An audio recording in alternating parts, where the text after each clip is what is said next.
Hola, ¿qué tal? ¿Cómo están? Espero que estén muy bien. Y bueno, hoy vamos a hablar un poquito sobre Licorice Pizza, la última película de Paul Thomas Anderson, que me parece que es tal vez de lo más interesante que, al menos de lo que he visto yo hecho en Hollywood, desde, creo, la última película de Tarantino, ¿sí? Desde Érase una vez en Hollywood, con la cual guarda muchísimas cosas en común, ¿no? Son dos películas que ocurren, una a fines de los 60, esta a principios de los 70, años 73 exactamente, tienen muchísimas cosas en común, sobre todo eso que tiene que ver con películas que narran el fin de una década, el fin de los 60, el fin de la utopía de los 60, el fin de la utopía hippie, el fin de la utopía que esto se viene completamente abajo, y evidentemente en los 70 ya las cosas cambian, las cosas empiezan a ser muy diferentes. Tenemos la guerra de Vietnam, tenemos Nixon, tenemos las crisis que empiezan a aparecer, que en la película de Anderson se muestra, sobre todo la del petróleo. Es decir, hay un cambio fundamental en las cosas, y me parece que esa caída del sueño no solamente va a narrar Anderson en esta película, sino que ya había hablado de eso en Vicio Propio, en Inherent Vice, la película que había hecho basada en una novela de Pynchon, y después la década de los 70, de la cual también Anderson había hablado en Boogie Nights, por ejemplo, ¿no? Es decir, parece que son unos años que evidentemente lo han obsesionado mucho, pero que entre otras cosas porque en los 70 es cuando se va a construir, creo yo, un cine extraordinario, ¿sí? Coppola, Scorsese, De Palma, Carpenter, tantos otros directores norteamericanos que surgen en los 70, que van a narrar, entre otras cosas, los 70, y lo que va a hacer Anderson me parece que tiene mucho de revisionismo de una década, que creo que al menos para el cine fue fundamental. O sea que ahí es cuando me parece que es una película estimulante, sobre todo para pensar una época desde el punto de vista histórico, desde el punto de vista del cine, desde el punto de vista cinéfilo. Esta película es enorme, inmensamente cinéfila, está llena de citas y referencias, y desde ya me parece que lo que tiene que ver con lo que propone respecto a un posible diálogo que establece con otras películas, como por ejemplo esta última de Tarantino, ¿no? Pero hay algo que me pasa en cuanto termina la película, que es lo que primero me surge, que tiene que ver con una cosa que recordé inmediatamente a Nabokov, ¿sí? A Vladimir Nabokov, al escritor, con quien, recordemos, Anderson va a filmar, película hace unos años, Puro Vicio, o Vicio Inherente, o Vicio Propio, basada en Inherent Vice, película basada en una novela de Pynchon. Recordemos que Pynchon fue alumno de Nabokov, ¿sí? Y Pynchon es uno de los grandes escritores de la posmodernidad norteamericana. Y yo me animo a decir que Paul Thomas Anderson va a tomar muchos procedimientos de la posmodernidad. Hay muchas cosas que hace Anderson que están en la posmodernidad cinematográfica y literaria. Cinematográfica, y esto lo comparte con Tarantino, son dos directores que toman muchos procedimientos de la posmodernidad, muchos recursos de la literatura y del cine posmoderno. Creo que en ese sentido los dos los podemos poner en tanto cineastas que trabajan elementos de lo posmoderno. Dice Nabokov, ¿sí?, en Lecciones de literatura rusa, voy a leer porque me parece importante esto, y va a decir lo siguiente Nabokov, va a decir: el buen lector, podemos cambiar lector por espectador de cine, el buen lector, el lector admirable, no se identifica con el chico ni con la chica del libro, sino con la mente que ideó y compuso ese libro. Empecemos por ahí. Es decir, esta es una típica película en la cual uno tiende, el espectador común, el espectador medio puede tender a decir: ay, qué divertido, qué simpático, qué emocionante lo que le pasa al chico o a la chica. No, aquí lo importante es la cabeza que hay por encima, por arriba de ese chico y de esa chica, que es la cabeza de Anderson. O sea, aquí lo que me parece que hay que prestar atención es cómo nos va llevando Anderson. ¿Y por qué? Y vuelvo a Nabokov, esta vez en sus cursos sobre literatura europea, y porque Nabokov va a decir lo siguiente, va a decir que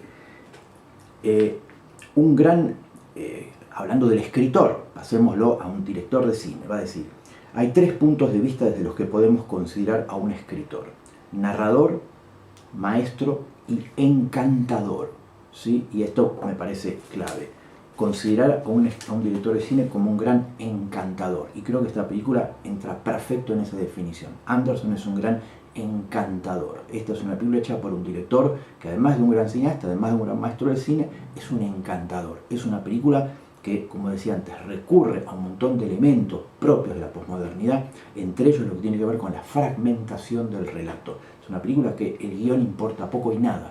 Así como una película de género, nos agarramos del guión fundamentalmente, porque hay un relato con un comienzo, un medio y un fin, hay algo que tiene que ver con una progresión, hay una cantidad de cosas que obedecen una causa y un efecto, hay algo que tiene que ver con las fórmulas del género, con los procedimientos habituales de un género policial, ciencia ficción, terror, etc. Aquí lo que ocurre son fragmentos, son instantes, son secuencias, son momentos que de alguna forma se encadenan casi sin razón, pero que de alguna forma hacen que lo fundamental acá es la puesta en escena. Son esas grandes películas de director, el director como un gran virtuoso a la hora de poner en escena a unos personajes que lo que van a ir haciendo está más llevado por la habilidad de ese director de ir encadenando esos acontecimientos que por un guión sólido, que por un guión, digamos, de hierro o por un guión que obedece a una trama. Aquí no hay trama, aquí hay viejo procedimiento posmoderno, fragmentación del relato. ¿Sí? El relato explotó en 1000 pedazos y lo que vemos son secuencias, pequeños fragmentos, pequeños momentos de la vida de estos dos chicos que se van encadenando. Podría haber 1000 más, podría haber algunos de los que están en la película menos, pero esto no incidiría en la película. Esto, ojo, ya está en el Quijote, ¿sí? No es que lo inventa Paul Thomas Anderson. El Quijote son una suma de episodios que por supuesto podría haber más, podría haber menos. Lo importante es el Quijote y Sancho. Aquí lo importante es el chico y la chica. Es esta pareja que de alguna forma va atravesando un montón de aventuras, un montón de peripecias. Lo interesante, lo divertido, parece que la gracia es verlos ellos dos haciendo lo que van haciendo, pero creo que la gran habilidad de Anderson como encantador es ir mostrándonos cómo esto, a través de la puesta en escena, por supuesto que el guión es importante, pero quiere decir que aquí hay algo que tiene que ver con que no hay una trama, hay algo que funcionó, sobre todo a partir del cine moderno. Esto ya lo vimos en el cine, en Los Inútiles de Fellini o Viaje en Italia de Rossellini, ¿sí? Finales de los años 50, principios de los años 60, y de ahí, por supuesto, la Nouvelle Vague, ¿no? Es decir, un cine en el cual no hay una trama como estamos acostumbrados a ver, sino que lo que hay es un relato fragmentado. Pero creo que esto ha llevado a un extremo, es decir, lo que suma además Anderson a esa idea del relato fragmentado, esta idea del relato que dispara en mil direcciones distintas, es que hay una cinefilia desbordante, igual que en Tarantino, ¿sí? En Tarantino lo que vemos es cita de la cita de la cita, y aquí lo que vemos es una cita continua. Por un lado una cita obvia, ¿sí? El personaje de John Penn haciendo Jack Holden, el personaje de Bradley Cooper haciendo de John Peters, y este novio, que era peluquero, productor de cine, novio de Barbara Streisand, ¿sí? Lo que es evidente y obvio, y luego hay un montón de citas. Por un lado están todos estos hijos y familiares de cineastas o de gente famosa, ¿no? Los DiCaprio, aparece la familia de Anderson, hay un Spielberg ahí dando vueltas, digo, está lleno de gente. Mismo los protagonistas también, uno es el hijo de Seymour Hoffman y la chica es una banda de rock, y aparece además los Haim, toda la familia de ellos, que son esta familia judía a la cual ella pertenece. Pero por otro lado lo que vemos son citas a estilos, citas a cineastas. Digo, hay una escena de Taxi Driver, por ejemplo, hay metida, ¿sí? La escena que ella está en el comité político y viene este muchacho de fuera y ella lo empieza a mirar y le dice al compañero que vaya a ver, eso es Taxi Driver, o sea, es el guión de Taxi Driver, está metido ahí el guión de Taxi Driver, y de ese tipo de cosas hay un montón en la película. Son citas de cinéfilo que aparecen no ya como citas evidentes y dichas o propuestas como habitualmente estamos acostumbrados a ver, sino que aparecen inmersas en el relato, están como de alguna forma licuadas dentro de lo que es el guión de la película, ¿no? Como si dijéramos, están injertadas en el guión de la película, y eso es algo, por eso les decía, un fenómeno, un procedimiento muy habitual, o en todo caso bastante habitual, en películas, por ejemplo, de Tarantino, ¿no? Que ya lo que hace es reprocesar el cine, reprocesar la historia del cine y apoderarse de 1.000.000 de películas sin nombrarlas, sin decir de dónde son, porque esas películas pasan a formar parte de la suya, se apropia de ese material, lo hace suyo y por supuesto ni siquiera se toma el trabajo de decir de dónde viene. Bueno, ese procedimiento que, insisto, está en la literatura posmoderna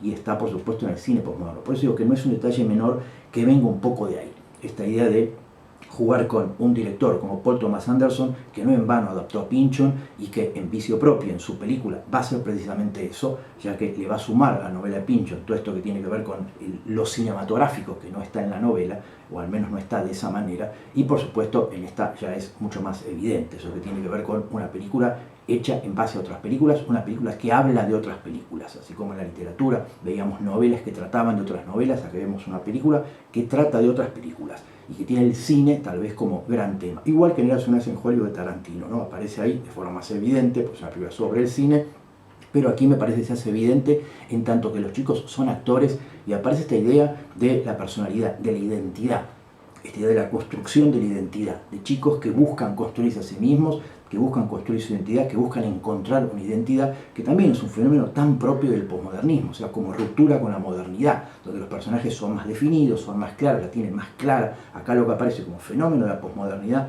son personajes con crisis de identidad. Lo veíamos en la literatura, sobre todo la literatura posmoderna, lo vemos en Paul Auster, lo vemos en Thomas Pynchon, lo veíamos en Bret Easton Ellis o en Foster Wallace. Una literatura que trabaja mucho esa necesidad de los personajes de ir construyéndose la identidad. Bueno, aquí lo que vamos a ver es que parece lo mismo, ¿sí? Y además esta idea de que ellos, primero él y luego ella, van para el lado de la actuación, ¿no? Donde obviamente el tema es la construcción del otro, la construcción de la identidad. Por eso creo que hay algo que tiene que ver con que es una película cuyos elementos son muy autoconscientes, ¿sí? Acá de ingenuo no hay nada, o sea, me parece que en ese sentido Anderson la tiene muy clara respecto a por qué los chicos apelan al teatro, porque hay una especie de metadiscurso ahí que tiene que ver con poner a los actores que están en ese proceso de adolescencia o primera juventud, encontrándose a sí mismos, ponerlos además como actores, ¿no? Actuando, jugando a actuar, con lo cual hay una vuelta ahí que me parece sumamente interesante respecto a la visión que puede tener sobre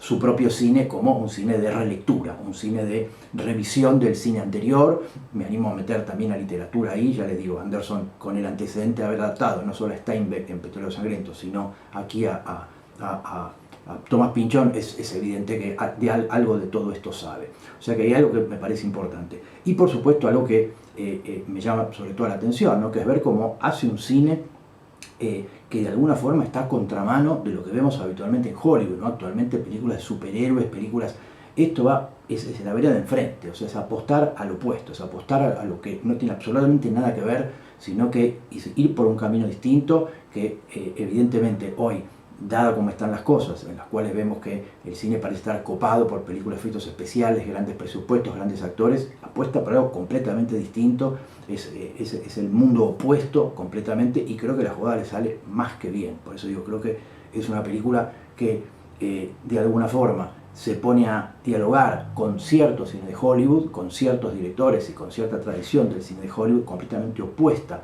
a lo que viene siendo, por ejemplo, el cine que se hace últimamente de géneros o mismo cine de superhéroes. Se pone la vereda enfrente de eso, dialoga con cierto cine norteamericano e incluso europeo, en el cual aparece esta idea, ¿no? Esta idea de películas fragmentadas, donde no hay una trama, donde todo es episódico, azaroso, donde lo que vemos obedece más que nada al talento del director para encajar todas esas piezas y, como dice Nabokov, convertirse en un gran encantador y lograr que la película llegue a buen término, teniendo en cuenta básicamente eso, que es jugar con elementos completamente causales, azarosos, incapaces de predecir, ¿sí? Porque en la película puede pasar cualquier cosa y todo podría encajar dentro de la película, ¿no? La película está abierta a cualquier cosa. Es una ópera abierta, en el sentido, como decía Eco, es decir, la película puede incorporar cualquier cosa y todo puede pasar a formar parte de esa película, porque todo lo podría digerir, ¿no? De alguna forma estos dos chicos, y a partir de lo que pasa, podrían digerir cualquier cosa e incorporarla en la película. Por eso creo que es una película a tener en cuenta, creo que realmente vale la pena verla, y vale la pena, al menos para mí, ¿no? Repensarla en función de eso, de qué es lo que está pasando en este momento en el cine, con el cine en el mundo, qué es lo que está pasando en Hollywood, en función de lo que vemos, de lo que se está haciendo, de las películas de superhéroes, de las series de televisión. Y creo que esta película es una alternativa, un cine posible para ni caer en uno ni caer en el otro. Esta película no tiene nada que ver ni con el cine de explosiones y de efectos de Hollywood, ni tiene nada que ver con lo televisivo. Es una película que creo que hay que ver en el cine desde ya, pero que es una posibilidad a lo que estamos viendo, que es un poco el cine que se está produciendo en este momento en el mundo, y en este caso sobre todo lo que está haciendo Hollywood. O sea que desde ya recomendada, y por supuesto después uno puede seguir, me parece, ¿no? Viendo las otras películas de Anderson si no las vieron, porque creo que con esta también dialogan, por supuesto. Así que ahí va mi recomendación. Si les gusta los comentarios, si les gusta este tipo de cosas, suscríbanse al canal, denle me gusta, denle like, y por supuesto si quieren ver mi página web para ver un poquito mejor el trabajo, adelante. Nos vemos en la próxima, que esté bien, chao.